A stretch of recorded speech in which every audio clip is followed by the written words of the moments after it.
شکریہ جناب deputy speaker صاحب. ابھی بات ہوئی اسٹیٹ بینک کے حوالے سے کہ جی ہم نے بڑا جلدی میں بل جو ہے وہ ہم نے نکالا. تو سب کے لیے میرے لیے تمام آنریبل ممبران جو ہے محترم ہے، لیکن میں گزارش کروں گا کہ یہ بل میرے بہت سارے آنریبل ممبران جو فائنانس کمیٹی کے ممبر ہیں، بڑی طویل جو ہے ڈیلیبریشن اس کے اوپر ہوئی، اور ہم نے اپوزیشن کی جو امینڈمنٹس یہ چاہ رہے تھے ایون ہم نے وہ بھی مانی، اور ہم نے سب کی رائے کو لیتے ہوئے یہ بل جو ہے یہاں اسمبلی میں لے کے آئے. اگر آج اس کے اوپر سیاست ہو رہی ہے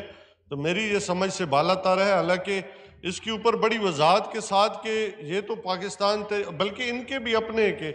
ہم نے اٹونومس جو ہے وہ اس کو اٹانومی دینی ہے. وہ ادارے جو ہمارے لیے بہتری کی طرف ایک قدم بڑھا سکتے ہیں،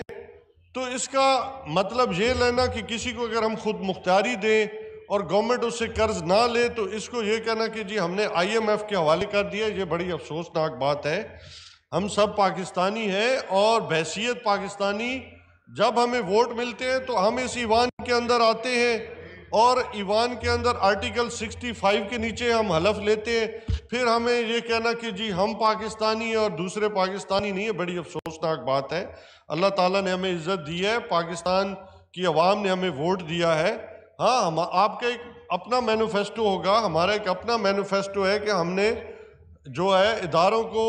جو ہے وہ خود مختاری دے کے اس معیشت کو بہتری کی طرف لے کے جانا ہے. اور اس کا اگر بڑی وضاحت سے باتیں ہوئی تھی کہ اس کا مقاصد کیا ہے، اور اسٹیٹ بینک کو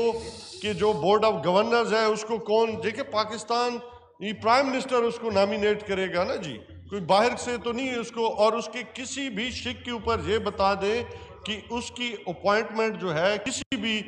جو ہے وہ فرد کی یا اس کے ممبر کی یا بورڈ آف ممبر کی یا اسٹیٹ بینک کی، کوئی ایسی شک بتا دیں جس کو کسی باہر کے بندے نے اپوائنٹ کرنا ہو، نہیں بلکہ Pakistan prime minister of Pakistan نے ایک تھرو پروسیس کے کرنا ہے. تو میں سمجھتا ہوں اس کے اوپر یہ بیان دینا کہ جی خدا نہ خواستہ یہ بیچ دیا گیا، یہ بیانات کسی طریقے کے ساتھ بھی مناسب نہیں ہے. کسی کی حب وطنی پہ جو ہے نا شک کرنا، یہ بھی میں سمجھتا ہوں یہ کسی قانون قاعدے میں نہیں لکھا. تھینک یو ویری مچ جناب ڈپٹی اسپیکر صاحب.